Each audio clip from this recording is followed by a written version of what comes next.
Coffee table.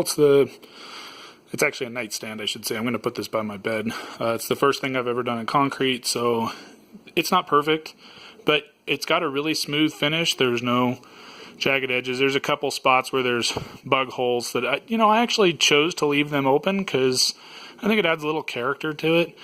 Obviously, it'll be a problem with maybe water getting in there and getting moldy or something, but I don't really worry too much about that. I'll seal it up so there shouldn't be any water problems.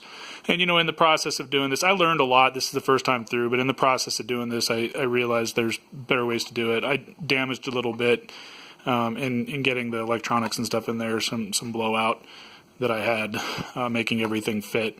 And I'm still working on securing the plastic in ways. I'm also going to frost the plastic a little bit better. There's a can of spray-on frosting, glass frosting somewhere around here that I'm going to pull out and make work. I haven't done the circular inset yet, just because cutting the acrylic in a circle is a little bit beyond my capabilities at the moment, just with the tools I have available. So I'll probably end up 3D printing that. The head for it, just in case. It'll look a little bit different when the lights are off, but I think once the lights are on, you won't be able to tell the difference. For the most part, everything went in pretty well. I drilled a hole in the bottom, so the outline here was I had a 3D printed structure in here that I heated up with a hot air gun and forced out, basically, so that the concrete cavity was left behind. I almost left the 3D print in, and in fact this part is one of the 3D prints. I almost left it in, but I was just unhappy with how thick I had made the wall.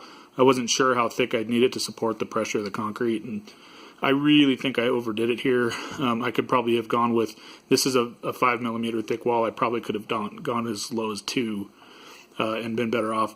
I also want to add a little bit of a chamfer on the inside so that the light hits it. One of the things I noticed when I had the other prints in here is that you can see that rim.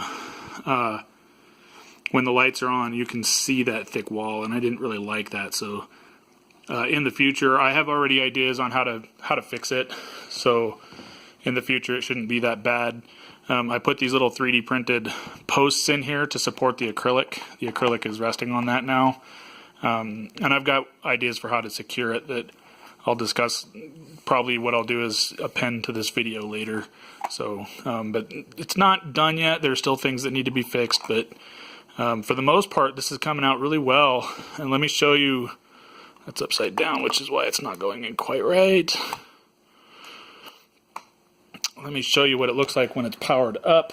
I'll start with the lights on, because hopefully it won't saturate and you can see the colors a little bit better. So it's really hard to see the colors go from red to green. Let's look at it from right above.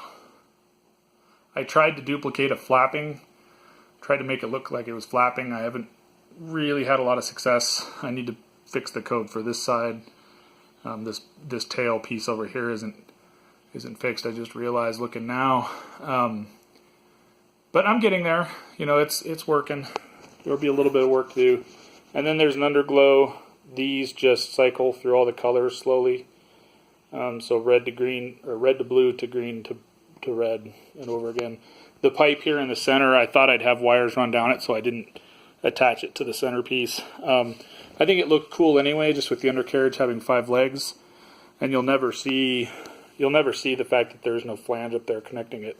So I figured I'd just leave it in. And then there's the iron leg base. So overall, here's the lights. Let me turn off the lights really quick. I'll pause this while I do this. So here it is with the lights off. It's still kind of light outside, so it's not quite as dark as it could be, but you kind of see it flashing through the colors here.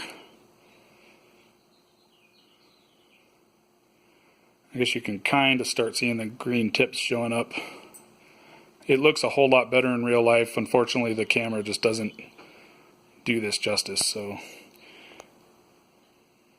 anyway, post questions in the comments below, and I'll respond as I can. Thanks for watching.